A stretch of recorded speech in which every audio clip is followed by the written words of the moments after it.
Thank you all for having me and attending tonight. I was speaking to some folks as we were gathering here, including Blair and some other CU students, that I gave a similar presentation last week at an event called Switch. And this one's self-advancing too. Switch is an event that there's 5 minutes to speak on, 20 slides in 5 minutes. They move on their own, and it's a lot to cram in that time period. Hopefully, with some more time here, I don't know if that's going to be easier or harder. I'm going to have to wrestle, I think, this self-advancing. I can go ahead. That might be some results of the self-advancing from last week's presentation. But to that end, definitely going to dive a little deeper. Expect some questions. Feel free to interrupt as I go along here. Let me see if I can get it to cooperate. Of course. I didn't think about that. I'm going to stop it here. I saw something. Use timings, maybe? I think maybe.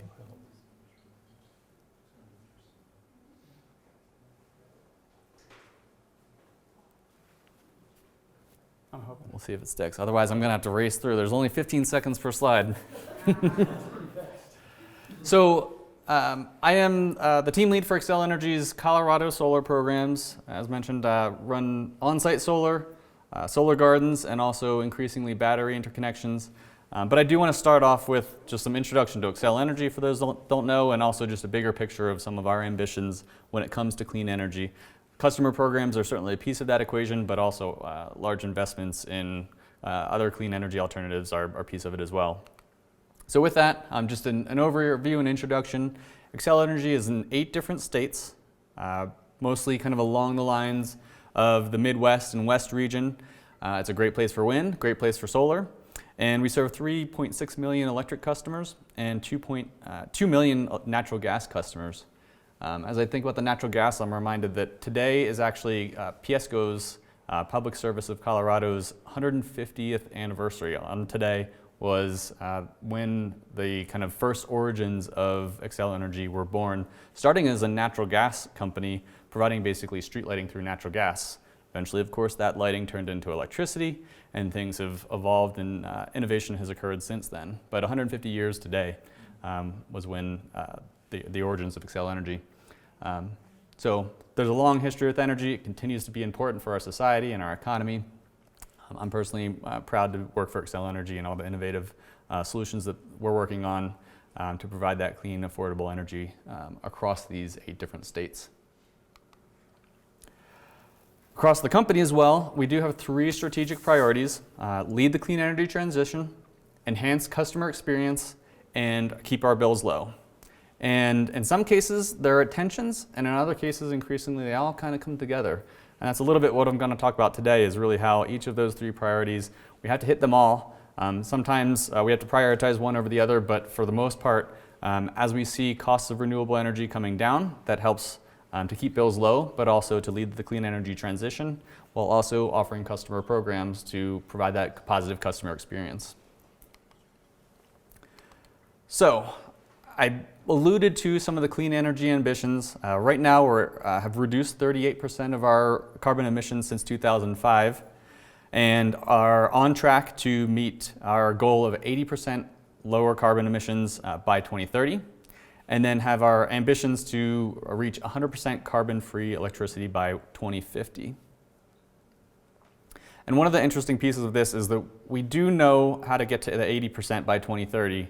We have some work, really Xcel Energy, and also collaboratively have some work to do to get to that 100% carbon-free goal. And it's going to take a lot of innovation of technology, some smart business minds, and much, much more. So it's great to see a mix of folks in the room here that are entrepreneurial, as well as students kind of thinking about what the next big thing is.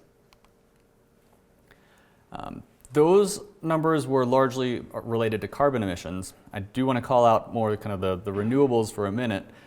We do have approval to proceed to 55% renewables by 2026, with 1,100 megawatts of wind, 700 megawatts of solar, 275 megawatts of battery storage, and then early retirement of 2 coal generating generators.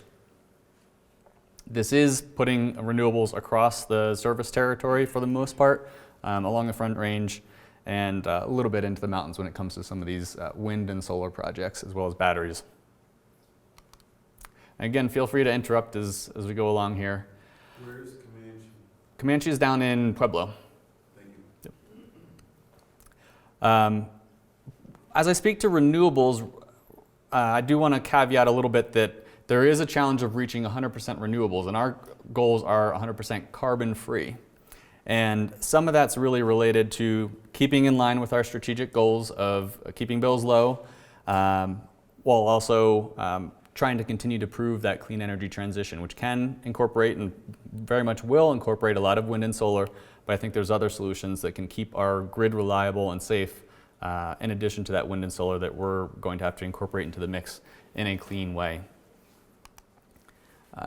Just to build on that a little more, a Metastudy was completed kind of just broadly looking at the analysis of what would it take to be at 100% renewable.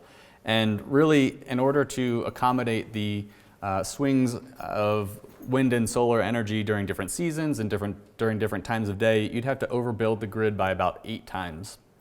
And so that's something that certainly has some impacts on land use as well as costs, and is something that we're have looked at and are taking into consideration as we do plan for some big goals to add a lot more renewables, but want to do it in that cost-effective way.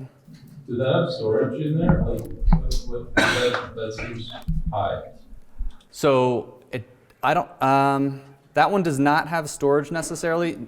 And to your point of storage, that also is absolutely a piece of the equation for short term, but we do need new technologies to accommodate kind of the longer term energy needs to fill the gaps on a seasonal basis. Can you go back a slide, please? Yeah. So that I find ludicrous because that what you're showing is no change in demand whatsoever, and having just a very static profile, and then overbuilding it traditionally as any fossil fuel utility would. Like, I look at that and I just laugh. So why would you even present that? Because it is a reality of kind of the potential bookmarks of what we're looking at. And Only new addition. Do we have other mathematical absolutely. tools available to us, Yeah. including Excel?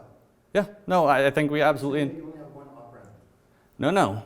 No. This is one of the bookends. We're going to bring it back to what the reality is. And this is, yeah. And also just to kind of set the stage and create that bookend is batteries are absolutely a piece of the equation. And whether that's battery storage today of batteries in homes that are short-term duration for the most part of a couple of hours. Also, we do absolutely need longer-term storage. Batteries, mechanical storage, maybe chemical storage that will help for the longer-term seasonal variation of wind and solar. Has Xcel recently done any pumped hydro or lifted weight storage as opposed to battery storage? Because we're pumping all our batteries into cars. Sure. Sorry, man, we're not making them fast enough on this earth to supply the demand. So utility companies got to look beyond electrochemical batteries and lift weight. Yep. Cabin Creek is one of the pumped hydro plants that are up in Georgetown. One has been a great asset just for clean energy for many decades. It is undergoing an upgrade right now to provide more capacity. It'll be really important for accommodating more renewables as we proceed. More kind of mechanical and lift type products, I think, is something that we're exploring, but is not something that's put in the ground today. How do you think about like carbon capture of, I don't know, gas plants versus, pure renewable and storage? I think to get to that last 20%, pretty much, all options are on the table. We need to explore them and kind of prioritize them a bit, but that may be a piece of the equation.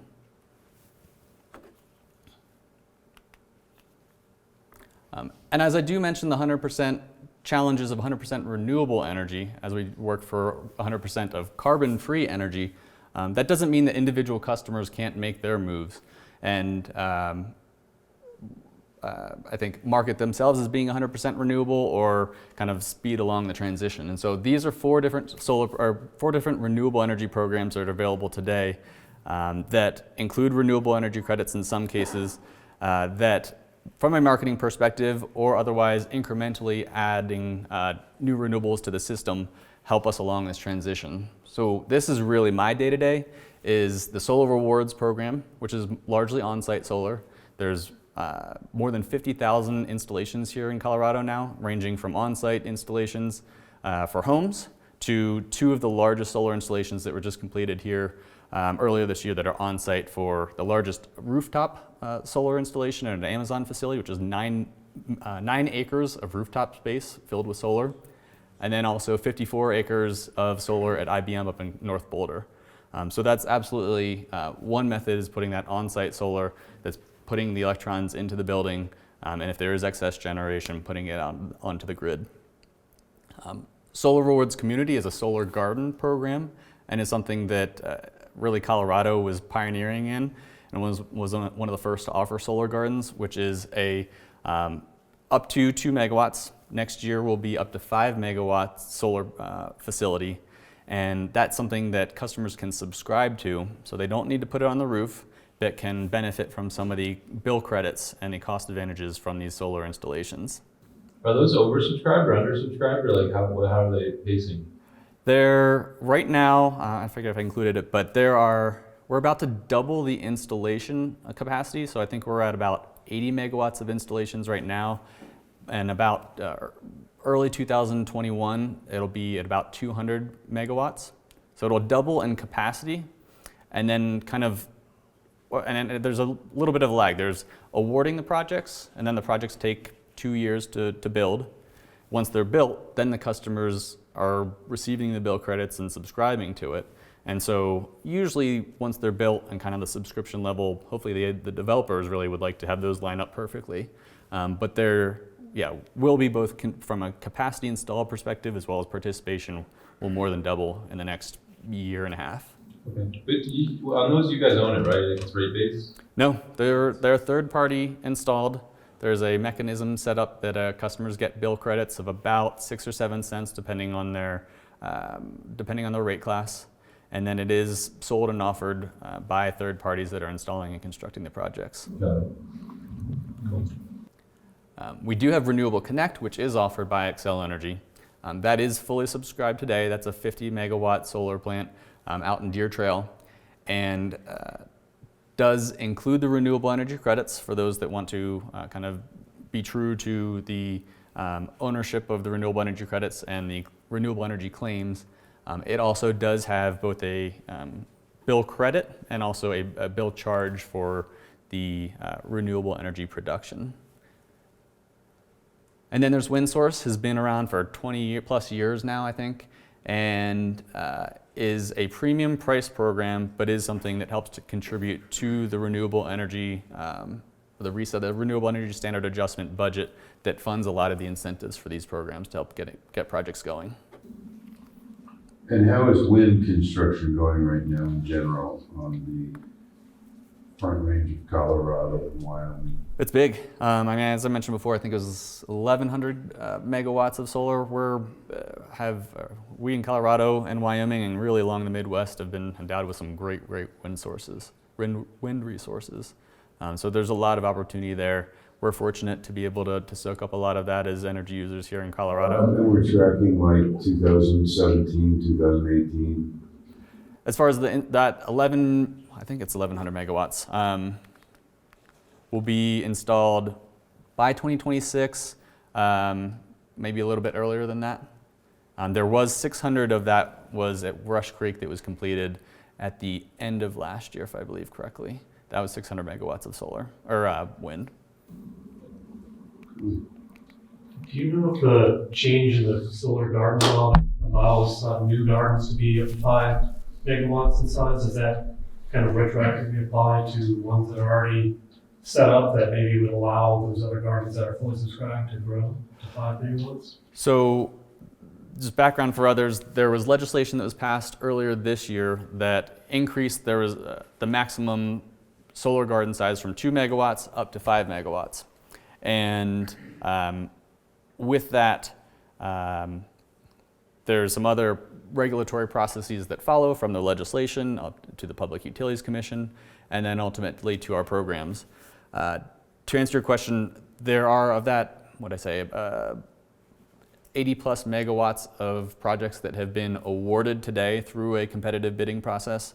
Those will need to be 2 megawatts for the equity of the competitive bidding process. But for projects in the future, if you want to add 3 megawatts to that, then 5 megawatts is definitely something that can kind of happen.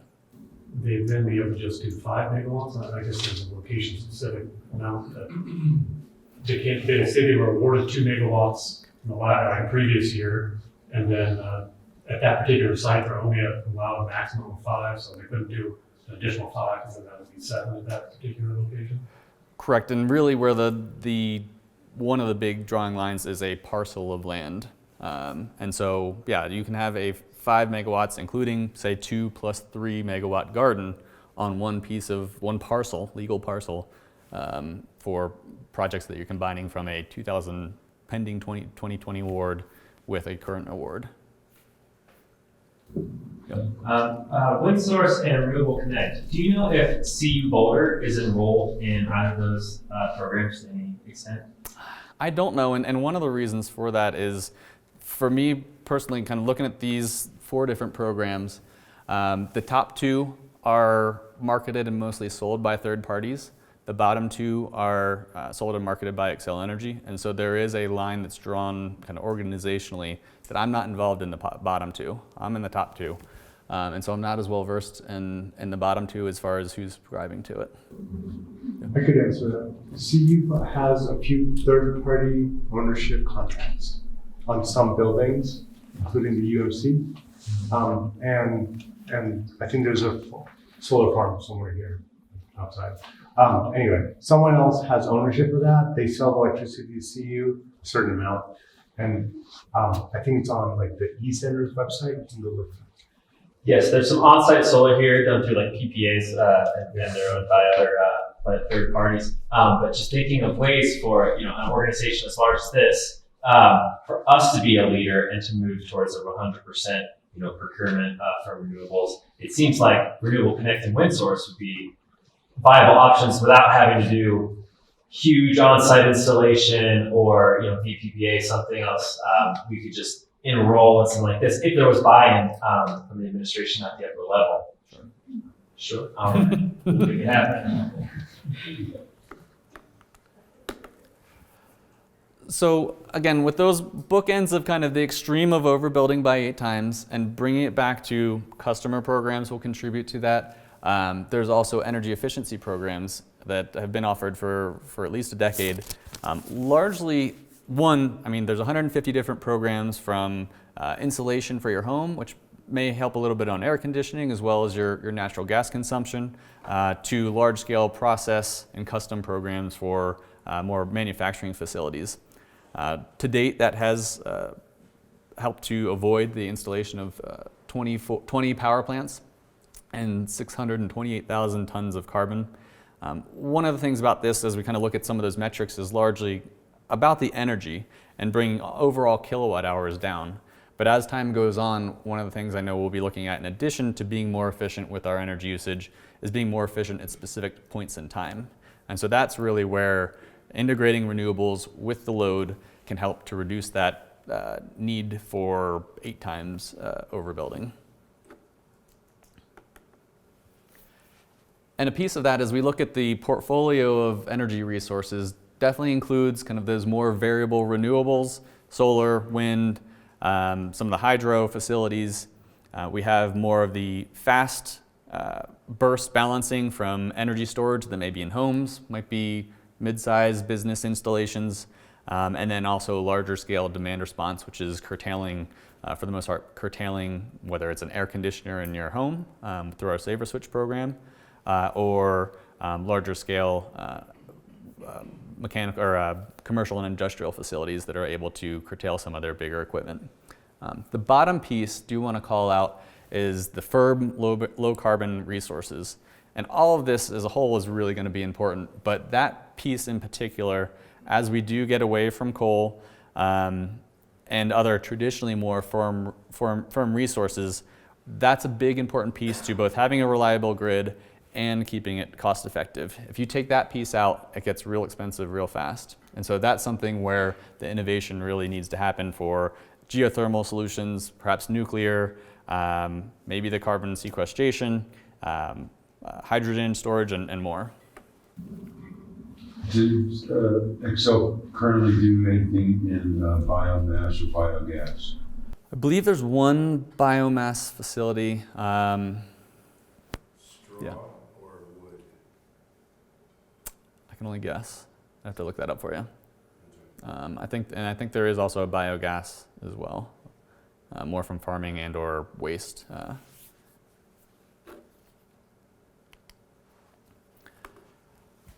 So with this, talked a little bit about kind of some of the scenarios of our system. The other scenario is really the interaction with our environment. And we worked with DU to analyze all the different scenarios of potential scenarios of keeping and limiting global warming below 2 degrees Celsius.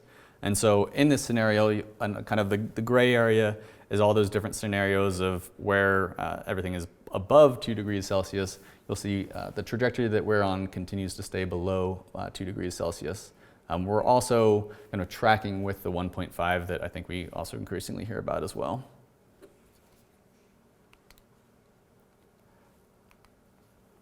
So overall, when I talk about some of these big installations, the 80% carbon reduction by 2030, 100% by 2050, that's something that customers really don't need to lift a finger to do. It's something that Xcel Energy will be making investments on, large scale. For the most part, you'll still flip on your lights, hopefully pay an affordable electricity bill, and it will continue to be more reliable. But again, for those that want to move faster or maybe take things into their own hands, there are options today. And so just to dive a little bit deeper into those programs, one thing I did not mention is net metering. And this is just basically is the same as solar rewards in that you get net metering, which is retail rate compensation for on-site solar, but it does not include the purchase of the renewable energy credit. And so traditionally in the past, that purchase of the renewable energy credit was really needed to help make the costs of the on-site solar installation work. But as on-site solar installations have come down and the net metering credit stays the same, it is possible, and many more installations are occurring kind of through a net metering interconnection. Do you know what the breakdown is roughly of customers that are going through the solar rewards and customers that aren't? Roughly, over the past 3 years, really roughly, I want to say about 1/5 of them are solar rewards residential, and the other 4/5 is net metering for residential installations. Solar rewards customers still get to net metering. They do, yeah. It's kind of net metering plus solar. I don't know if it's on here, but net metering plus solar rewards is sometimes how we put it together, and then net metering on its own. Why would you not want solar rewards and net metering? I mean, you'll get net metering as kind of the baseline. It's just, do you want the incentive on top of that with solar rewards? My understanding is that one of the drivers is that and this is kind of nuanced, but for residential installations, for solar rewards, you have to pay for the production meter, which is $1.50. And depending on how large your system is, that $1.50 may or may not offset the payments that you're going to get from the renewable energy credits, just because the incentive has gotten so low as the cost of solar has come down. So there's... Is it just a one-time $1.50? Per month. Per month, okay. Yeah. Yep. Other than that, there's a deposit that's required for solar rewards and a time frame of 12 months to get it installed versus net metering. It's more open. I mean, I would suspect that customers want it. They don't want to wait 12 months, but there might be something there that just others are either selling or taking advantage of. But for our purposes, we're agnostic to it. Can customers exceed the amount of energy they use in wind source? Wind source, you can go up to 100% of your usage. It is kind of a nice program that it can kind of pancake on top of any of these other programs. When it comes to solar rewards or net metering or solar rewards community, there is a cap of participation of not subscribing or installing more than 120% of your historic usage. But otherwise, yeah, wind source and renewable connect both can only go up to 100%. Mm-hmm. Is Renewable Connect similar to InSource in that you just pay an extra small fee per kilowatt hour, or does it work differently? Is it more like the solar rewards?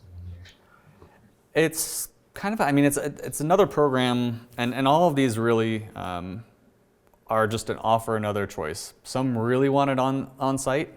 If so, great, you have solar rewards and net metering. If others really are looking for the financial advantage, certainly solar rewards and net metering and solar rewards community can be a piece of that, but wind source is not going to offer that financial advantage. It's always a premium. And it's $1.50 per 100 kilowatt hour block, or 1.5 cents per kilowatt hour premium. Meanwhile, Renewable Connect basically takes out the energy cost in your bills, so takes out kind of the system mix cost, called more or less it's the energy cost adjustment, and then puts in the cost of the solar power purchase agreement. And in that, depending on the energy costs of the system, you may or may not save, but it is a bit of a hedge because that PPA cost is fixed. Yeah. I'm wondering how the wind source is priced, because the cost of renewable energy credits is coming down. Why is the wind source fixed at 1.5 cents a kilowatt hour? It is something that we dropped and had to get PUC approval to decrease in 2000, basically in a filing in 2017 that led to 2016 into 2017 and beyond. So it was dropped, but it is kind of the structure of it, and what we have been approved to do is through market-based pricing, as opposed to kind of more what the cost causation. So there are some, it's not directly tied to specific wind farms, but it is helping to fund wind farms that have been around for many years. And so that is maybe. So that locks in a price because of the PPA.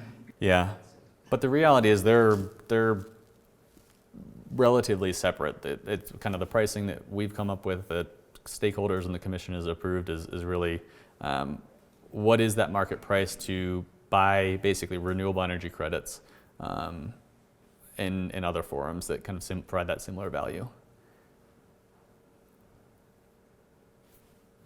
Good questions. So with that, if it wasn't implied, we can kind of bucket those two things, these different programs, into two buckets. One is on-site, and one is more of a subscription. That is, whether it's in your community. In the past and to date, the solar gardens are in adjacent counties to where you live, or for your businesses, where the businesses are located. Moving forward, those solar gardens don't have to be in adjacent counties, but with that, those subscription-based programs are something that aren't on site, but are, for the most part, they're all in Colorado. There are the on-site programs as well that I mentioned, the nuances of solar rewards and net metering. The one thing that's not necessarily a program and also isn't directly renewable, but is battery storage, and we're seeing more of that. Perhaps not surprising if you're tracking some of the energy news. There are now roughly about 375 residential battery installations in our territory, with another 100 or so in the hopper to be installed in the next 12 months or so. And that's up from a lot of behind-the-meter batteries that were really only for backup in 2016 and before. One of the big changes there is that we worked with stakeholders to figure out a way to allow the batteries to operate in parallel with the grid. Traditionally, and this goes for solar too, if the grid goes down, the solar actually won't keep the lights on. And so in the past, before 2017, if you had batteries in your home, you could really only use them when the grid went down, which is a great time to use them, so you can still have lights on in your own home. But what that doesn't provide is an opportunity for any rate arbitrage, or maybe utilizing that solar power through the batteries and then into the home as the solar production fluctuates and maybe you want to use those solar electrons in the evening when you otherwise would be pumping it back on, or basically pulling energy from the grid. We do have a battery pilot in the works that is more of a program. It is, like I said, less from a renewable perspective and more from an energy efficiency demand response perspective, where we're looking to manage that battery and call on it to either reduce or curtail usage in the home when it's needed. And so that is something that will be coming out soon. Same thing with an electric vehicle demand side management demand response program. So just like what you're saying with the battery is that you have this peak demands, like say in the summer is between 2 and 6 p.m. or whatever. Yep. So then you try with this pilot program to pull that power out and use it when you need it. So it's not be 100% backup for the user. It will be kind of to the benefit of the grid and the community and everybody else, Xcel included. Yes, and there is an incentive associated with that. So I don't know off the top of my head of exactly what they are, but there's both an incentive to participate in the pilot, and then also basically for kind of allowing access to pull energy from that battery and put it into the home, or at least reduce the impact of the grid. There's an incentive for calling those events. Like a monthly or like a per kilowatt hour?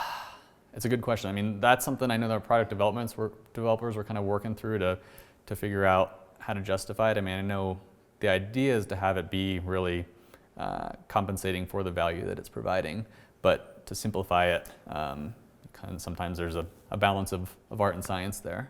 And is it mostly residential focused, or is there a C&I behind the meter storage? It's residential focused today. Surprising, well, at least surprising to me, a lot of the batteries that have been installed are residential. And that's, I guess, surprising to me in part because for the most part, our million-plus customers, residential customers here in Colorado, pay, I don't know, 11 or so cents per kilowatt hour, no matter the time of day. There is a rate pilot and a rate trial that are going on for more time of use rates that have different costs per hour. With that, as you mentioned, kind of that 2 to 6 on peak time period is higher costs.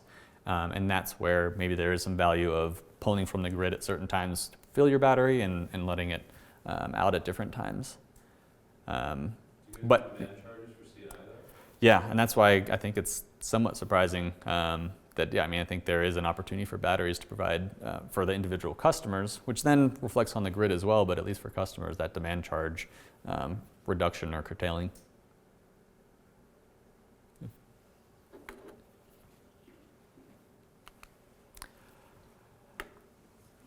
So I don't know if I didn't exactly tee it up from the beginning, but I think I alluded to these many, and this is an eye chart for sure, the fact that there are a lot of different customers that want different things. Some of them don't want to deal with programs, they just want to turn the lights on and pay their bill each month, and as simple as that. Others, when it comes to renewables, may want the financial benefit, they may want the renewable energy credits for marketing purposes, they may want to work with Xcel Energy, they may not want to work with Xcel Energy. And so from these different programs, this is a table we put together. There's also a rate advisor that's more interactive that you can kind of go through a couple of questions that helps guide you to one of these programs. But it is something, I think, as we've thought about the renewable portfolio and renewable program portfolio, is trying to have a mix of all these different offerings to meet the needs of different customers.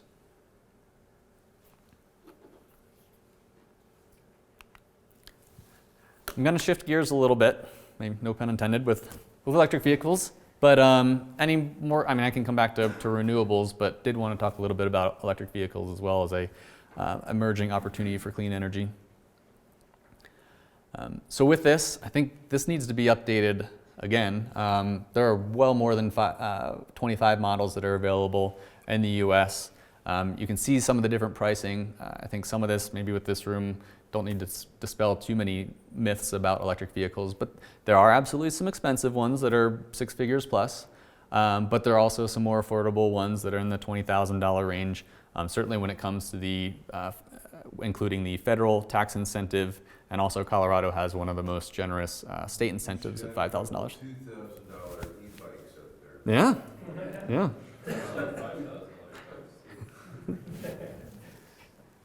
But I think, yeah, and the electric transportation certainly is expanding, whether it's from bikes.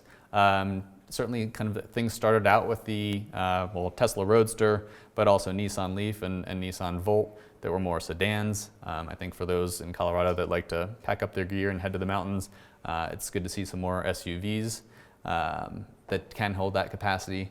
And I think that will provide just more access for folks that need or desire different modes of transportation and different vehicle types. And so there are a handful more to add to this list, but this is something that does also show there are all electric vehicles. So when you see the, for example, the Audi A3, there's e-miles plus the 550 miles of range total. That is a plug-in hybrid, and it will operate for 31 miles on pure electricity and then kick over to basically a hybrid, kind of working more like a traditional Prius after that, to with a gasoline generator to take you 500 plus miles beyond that.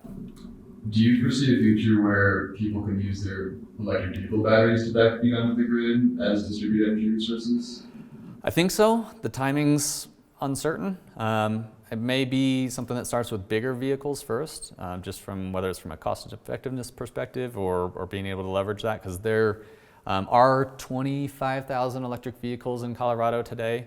Trying to connect those all in a way that you can really call on them for a lot of energy is, I think, coming, but is some of the thing to work out. Well, I know that, a lot of electric vehicle batteries are a lot bigger than home batteries. Yeah. The true, I think I forget what the ratio is off the top of my head of kind of kilowatt hours to range, but I think that older Nissan Leaf that I have is 107 miles. I think that's a 16 kilowatt hour battery. So that's, You know, in Europe, that's a Renault, it's not a Nissan. And the French government has gone to the first generation, the early adapters of the Leaf, and said, all right, you got the cheap battery. Now we make batteries much better.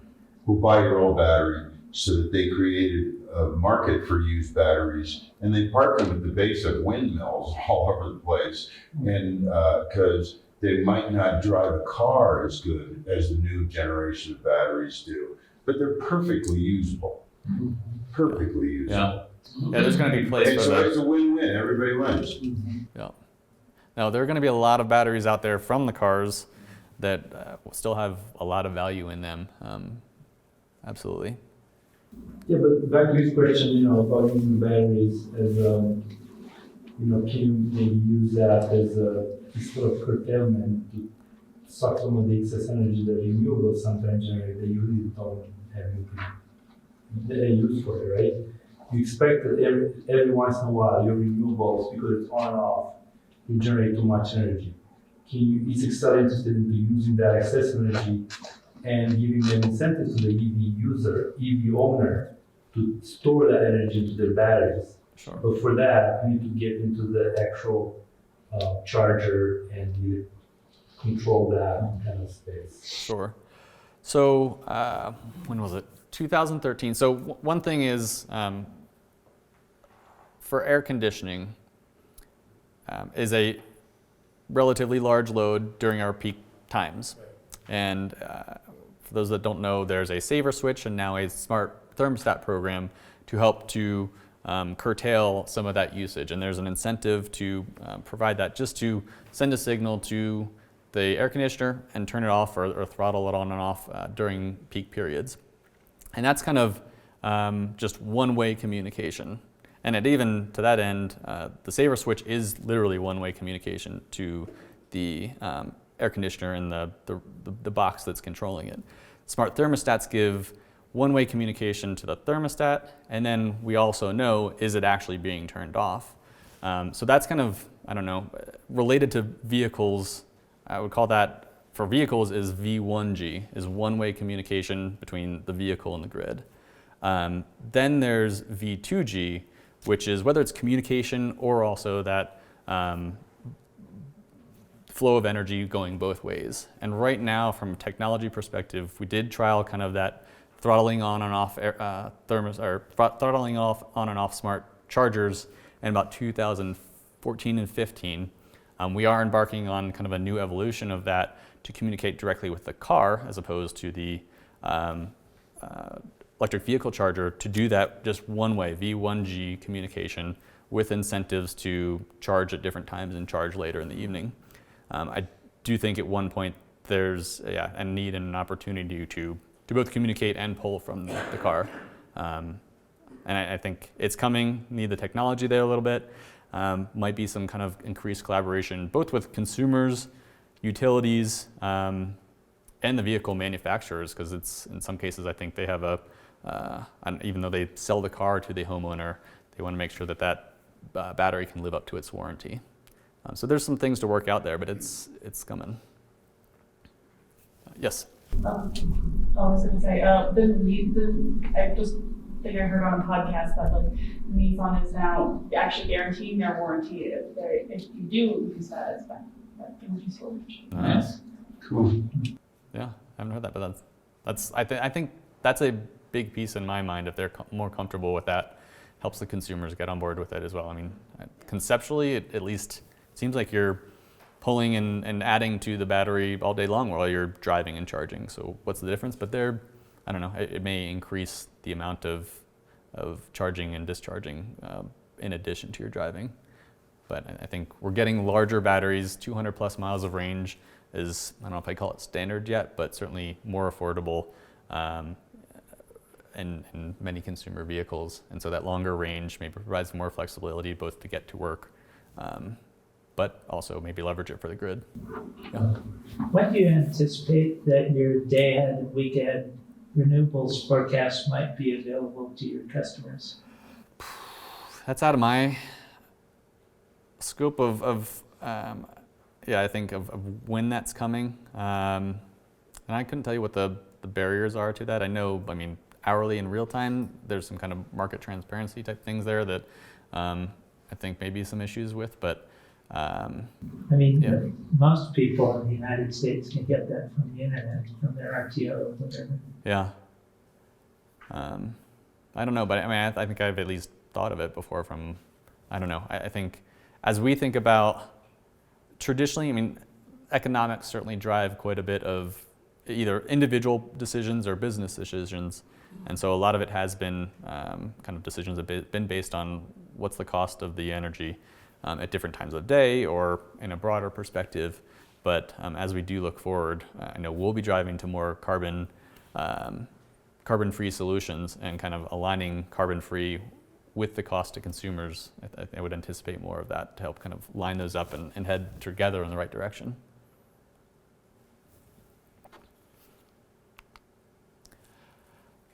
So, as I mentioned, a lot more electric vehicle models available, and then also many, many more chargers that are available. For the most part today, most charging happens at home, 80% plus, but at the same time, there are 750 plus public chargers in our territory. Those green dots on the map, this is from PlugShare, but there are other maps are I think mostly level 2, but some level 1 chargers that'll charge at about 3 to 6 miles of range per hour. The orange dots are faster chargers that'll take about a half hour or an hour to charge your vehicle, depending on how much range you have in your vehicle. Don't you think that hotels and restaurants are going to get religion soon, and they're just going to sort of explode and be everywhere? Yeah, some of this is to show that they're in more places than you know of. They're just kind of hidden. But I think one of the questions for us as a utility is one is how fast are electric vehicles going to come in general, and then the other is, are most people going to charge slowly at home for the most part at evening, and then, or is it going to become more of a gas station type scenario? And kind of in between there is, I don't know, destination charging at hotels or more convenience locations. But wouldn't you say that the pinch point now is that we're not making enough batteries on Earth? I know that, they're sitting around in showrooms. Sure, and some of that is a function of, as we know, Tesla was sold out 100 plus thousand cars before they even made a handful of them. I think they've caught up for the most part, and I don't know if they're. There's not lines in Yeah. I think they're catching up at least, where it's not. But isn't the battery production slowing down this overall adoption, or is it consumers not buying I fast think enough? manufacturing and the production has caught up at this point, at least from my experience in the industry. It's cost. Cost to consumers, just the price of the cars are too high. Yeah, Yeah. yeah. I mean, there's only so many people. Consumers don't think of a car for 10 years or 12 years or something. There's only so many people that buy a new car, period, no matter the price. That, I don't know, chops off a certain percentage, probably a big percentage. Then there's a chunk that don't have cars at all. But then there are some folks that maybe you're going to buy used cars because they're just more affordable and is more in their price range. And EVs have been around for the mass market for 5+ years now. Some of those are turning over and becoming more accessible to that other kind of market of used car buyers that I think will help get more and more on the road. And some of those folks that have purchased new ones are continuing to stay with electric vehicles. But yeah, I don't know if there is really a bottleneck. I mean, it's not a perfect kind of alignment of manufacturing, customer demand, prices, but it's a whole lot better than it was And a the year price ago. of these batteries per storage unit is much, much better. Yeah. There is, we're about to embark on that federal tax credit that I mentioned is up to $7,500 based on the battery size. It's a federal tax credit, one also related to kind of cost and accessibility. You need a tax appetite to take advantage of that. So that's not something everybody has. But the other piece of it is that expires for manufacturers that have sold 200,000+ vehicles. Tesla's there or getting there really soon. I think Nissan, Chevy are as well. And so that'll be interesting to see how that plays out with some of the laggards that maybe have only sold 10,000 vehicles but have kind of followed and are trailing those as far as a technology perspective that may be able to leverage the lessons learned from the early manufacturers and accelerate things quite a bit.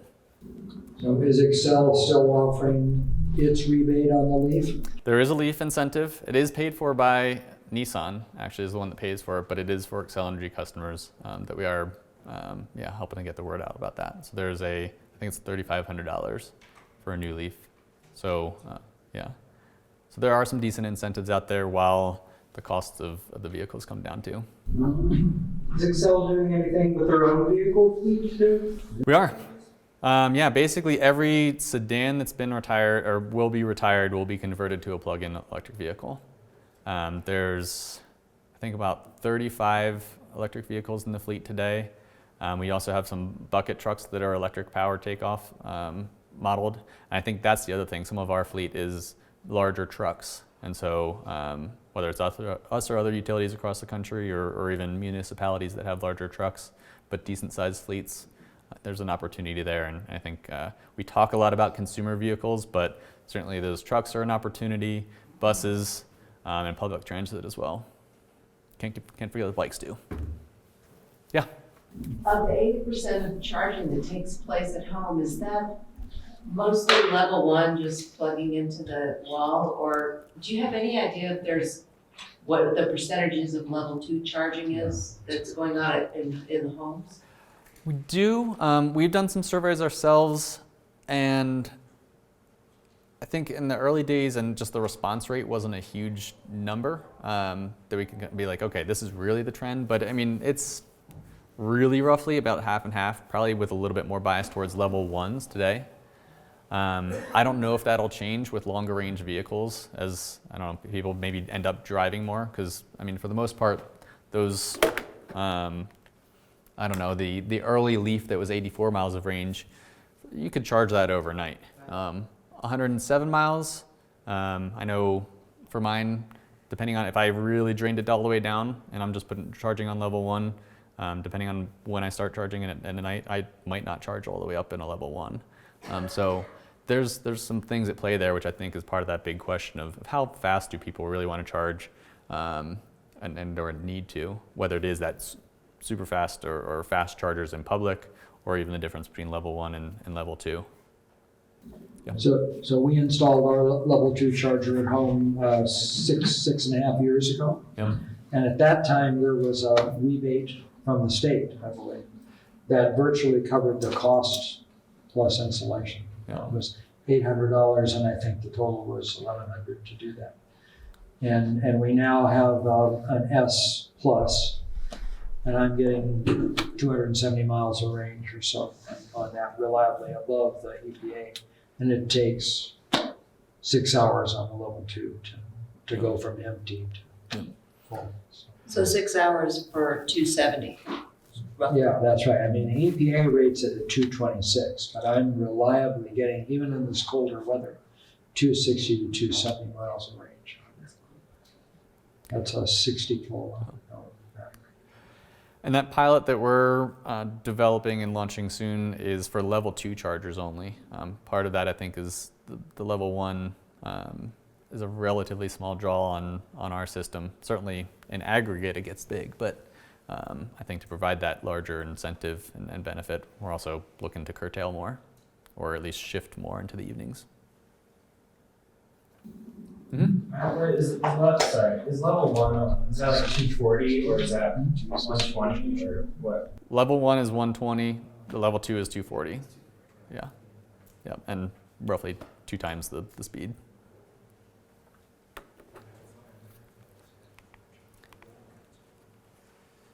And to that end, I mean, we talked about the cost of the vehicles. What we're not most interested in, but a big piece of the equation for us is the cost of electricity. And as you can see here, electricity has been pretty flat and stable over the past 2 decades almost, that it's about $1 per gasoline gallon equivalent. Meanwhile, while gasoline goes up and down, I actually don't know what we're at right now because I drive an electric vehicle and don't pay attention to it anymore. But I think it's somewhere between $2 and $3. But yeah, it is interesting. I think, even thinking of that, I think when we think of energy and kilowatt hours, many folks don't know what that is. And sometimes in the past I've equated that to gasoline. Many people are more versed in what a gallon of gasoline is, as well as what the cost of gasoline is at that point in time. If you ask the public what the cost of kilowatt hour, I think you get a wide range of prices from reality to many dollars per kilowatt hour, which isn't real. And I don't know, I guess over time I'm not paying as much attention to gasoline and have no idea. I mentioned the residential rates. So there is a 2 pricing pilots, the time of use pricing and peak demand pricing. This is for residential. This is something that we've been exploring for the past 2 or so years. And the time of use pricing does have basically 2 to 6 p.m. is during the weekdays is our peak period. And that's a higher price than the off-peak periods, which is outside of the windows of 9 p.m. and 9 a.m. And then in between there are 2 shoulder prices so there is more of a dynamic pricing based on when you use that electricity. The peak demand is as the name implies for those that are savvy to demand chargers, does have a demand charge and then also time of use more energy per kilowatt hour charge to it. And so that's between 2 to 6 p.m. If you really want to try to stagger your usage between, I don't know, your air conditioner and your refrigerator, well, air conditioner, electric dryer, and charging your electric vehicle, try to stagger those and keep them kind of more flatline than you plugging them all in at once. You're good? Okay. And then otherwise we have the general default residential plan. That's something I think we've been more traditionally accustomed to, is that more fixed price over the course of the day. In the summertime, there are tiers when you use more than 500 kilowatt hours per month that are higher in price for that increase above 500 kilowatt hours. On the marketing side, you can do a lot better as far as, marketing this to the EV population. They don't realize how much money they can save and go to either of the time of use or peak if they are willing to charge their vehicle at night. Yep. It's just significant. Yeah. And I mean, you could actually call it something like, EV user or EV owner pricing or something like that. Because it just doesn't quite jive. I'm not sure how much adoption there is, but it should be 100% if you have EV. Right. Yeah, there are some, I generally agree. There are some folks that maybe work from home that have a lot going on in the home during the day that maybe won't be offset with electric vehicles, but for the most part, it makes it really easy and encourages you to charge at night and drive for that much cheaper.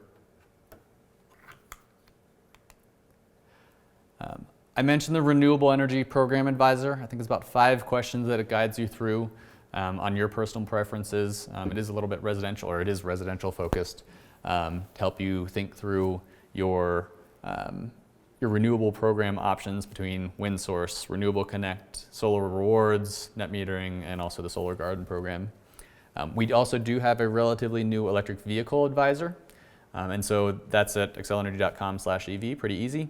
And it's something that helps guide you to different models.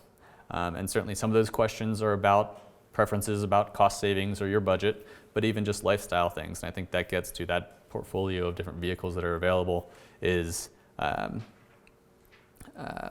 there are different models. Some folks really need 4 doors or even a minivan, and there are those options available today.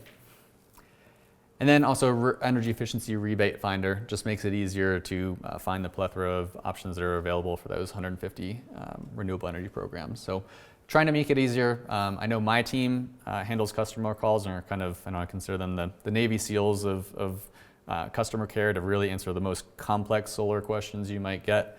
But at the same time, kind of for more than just an introduction and reading through information on our website, these tools make it easy to look at your options. Might you have a commercial equivalent to the page you just showed us before? I was just kind of thinking for the question the gentleman asked about CU and maybe commercial and industrial users. This is definitely taking care of one segment of your ratepayers, but not the other ones. Sure. And there are options for businesses. I think there are, for the most part, they go to the default options that are available, but there are some different options with a solar PV, solar solar time of use rate, specific for solar customers.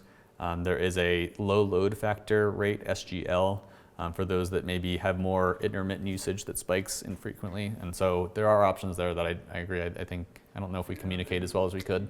Rate variation there is from peak day to the middle of the night. I heard that in parts of California it's 4 times. It's double. The midnight rate is 4 times cheaper than 5 in the afternoon. It's double. 18 cents and 9 cents. Not double. Peak to there's a mid peak during the day too. It's like 12 cents. You're talking about the time of use pricing? Yeah. So it's about double. The peak demand gets a little more complex because it does have a demand charge, but the off-peak price is, I think, about 3 cents per kilowatt hour. And then, I don't want to guess at the other kilowatt hour charge, but it does have a $15 demand charge in the summers between the distribution and transmission charges. But it's a little, from visually and some of the information on our website, it's been hard to kind of compare apples to apples there because it does have kilowatt hours versus kilowatts. But I think for those that are more comfortable with the volumetric, it's roughly 8 cents to 18 on the time of use pricing.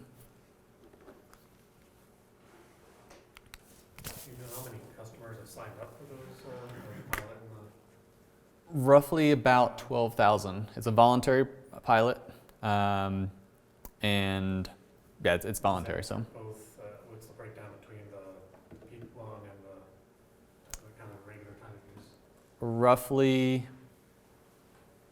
7,000 on the time of use and 5,000 on the peak demand, really roughly, but kind of in that general direction. I'll say on my end of things, like as a solar consultant, I tell every single one of my customers to go on time of use because the higher peak times are during the day when solar's producing and it's cheap at night.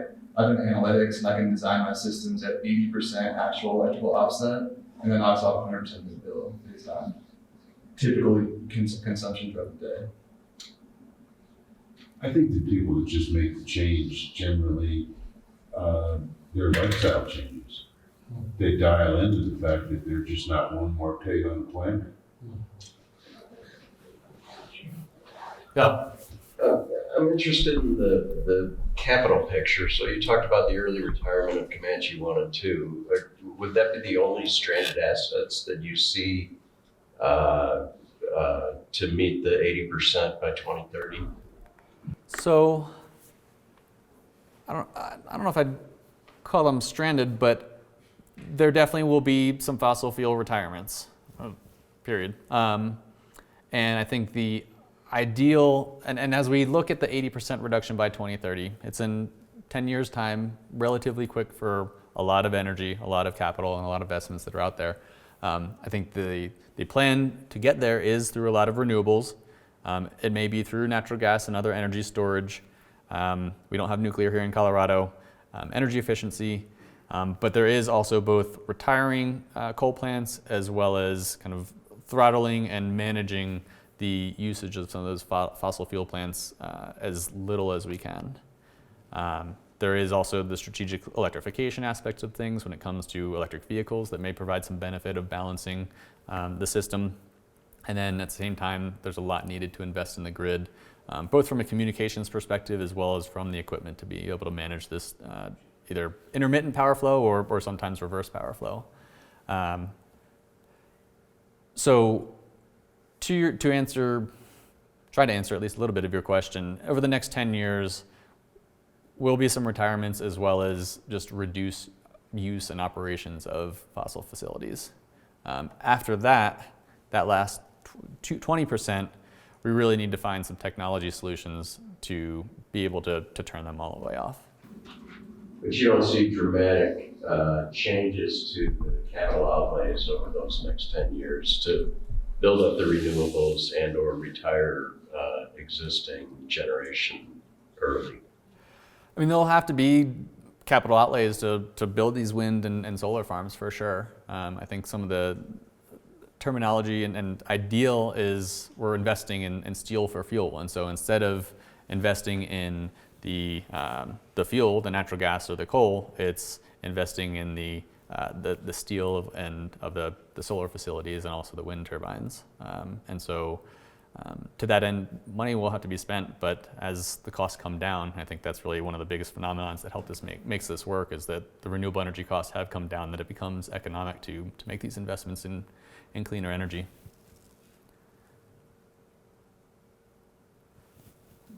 Yeah. So when I look at that list, the one that resonates with me is seasonal storage. Mm-hmm.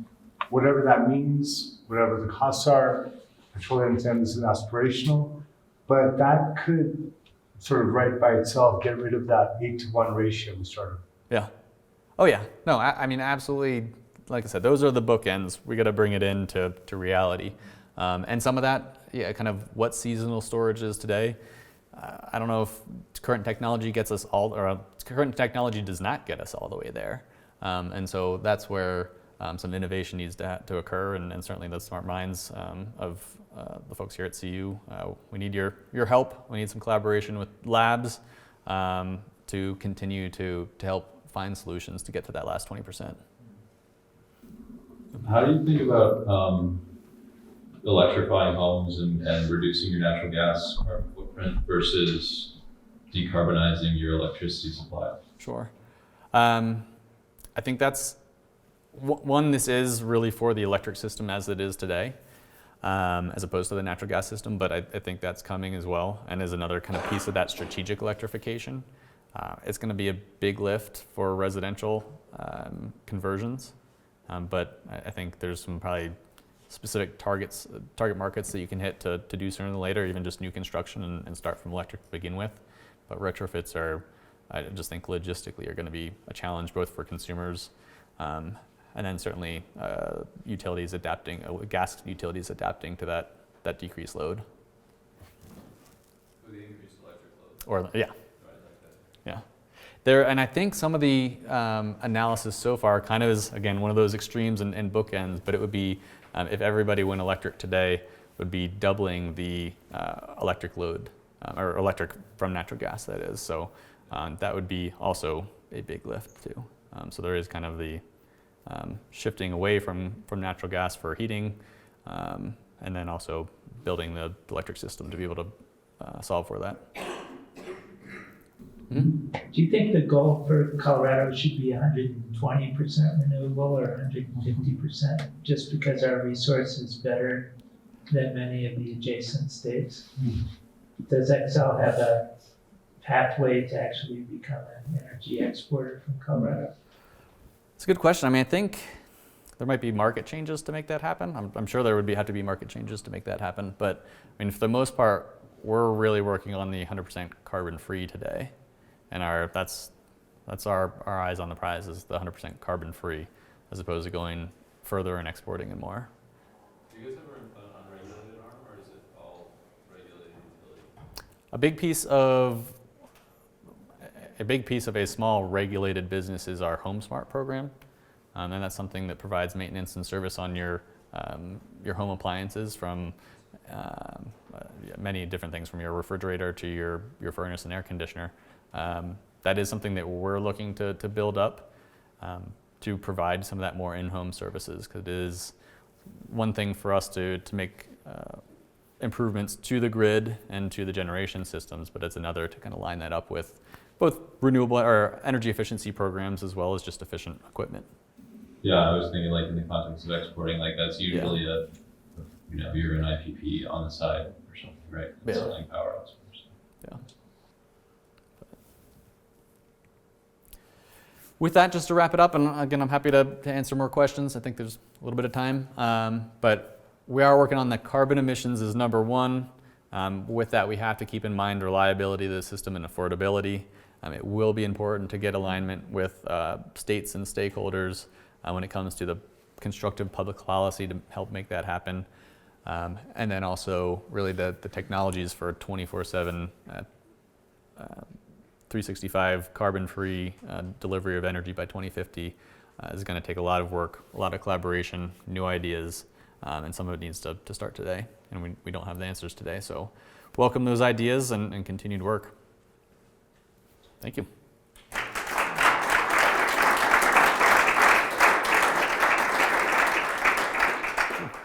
Thank you. Thank you very much. Appreciate it. We do have a few more minutes. If you have any questions for Eric, welcome to come and ask. And you can roll in questions and stuff. I'm just going to stop it. Yeah, way back. I want to thank you. I think we spelled out a lot of options for individual consumers in terms of some of the programs that are available to us and options that we have.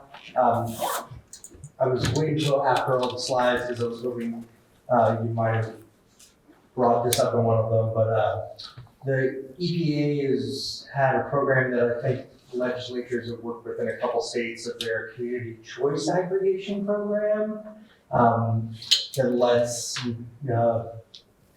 areas within service territories form municipalities, not necessarily from the infrastructure side, but from the procurement of their power supply through contracts and so forth. And then speaking with one of the people at the check-in, they mentioned the community choice energy legislative effort or something along that line in Colorado. I was wondering if you could speak to either of those programs. I can't speak to the legislation or even just kind of the policy overall, but I know we are increasingly engaging in conversations with communities as a whole. And one of those efforts is something called Partners in Energy. There's also an Energy Futures Collaborative, but one of the Partners in Energy, one piece of that is to sit down with the communities, and those communities could be a city, it could be a county, but is to sit down with them and understand what their goals really are and what are some of the metrics that they're looking for. It maybe is starting to head in the same direction, but in some cases, some communities have 100% renewables goals. Some of them have energy efficiency reduction goals. Some of them have kind of broader sustainability goals. And trying to figure out, we operate in a world for the most part of kilowatt hours and therms, and increasingly carbon metrics, but how does that line up with some of the other efforts that they're looking to for their goals? And that's something we've helped to fund, kind of collaborative projects, some consulting work, and then also strategic planning to identify, okay, how do our existing energy efficiency programs line up to help with those goals of whatever they may be, or renewables as well.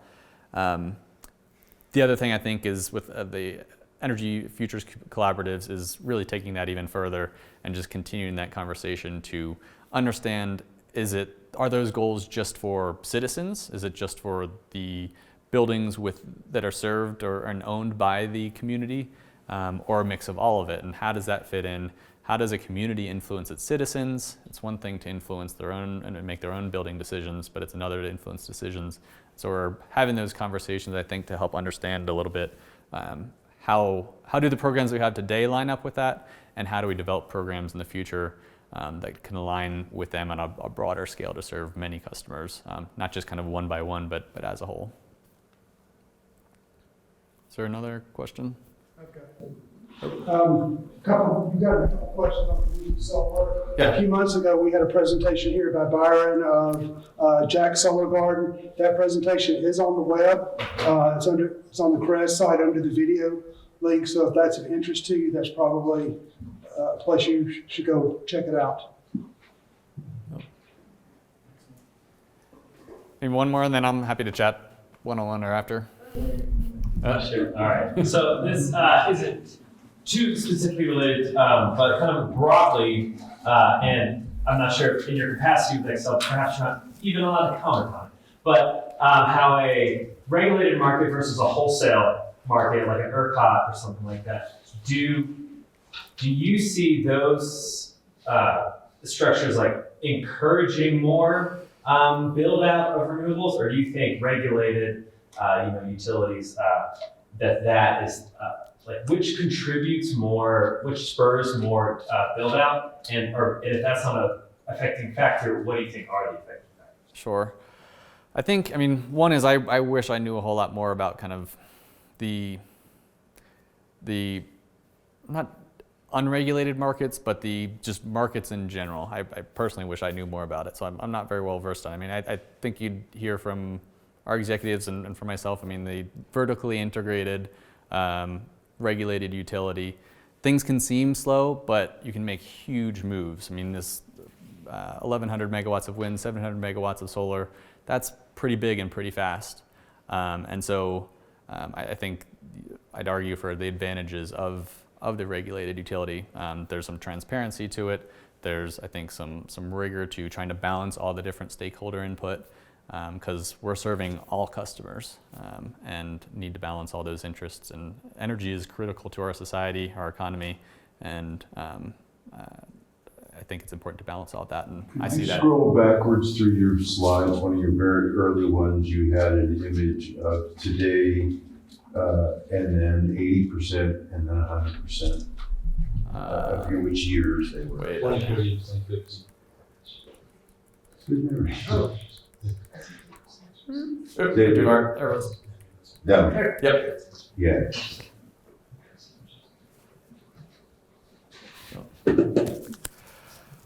One last plug. I didn't stand up, maybe I should have, but we are hiring, and I'm specifically hiring for 2 marketing assistants, contractor roles for our solar rewards team.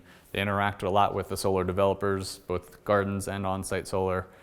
Great experience to get a feel for the whole market here in Colorado, or at least the Xcel Energy piece of the market. So if you have any friends, colleagues, family, please send them my way. With that, I'll chat with you one-on-one, and thanks.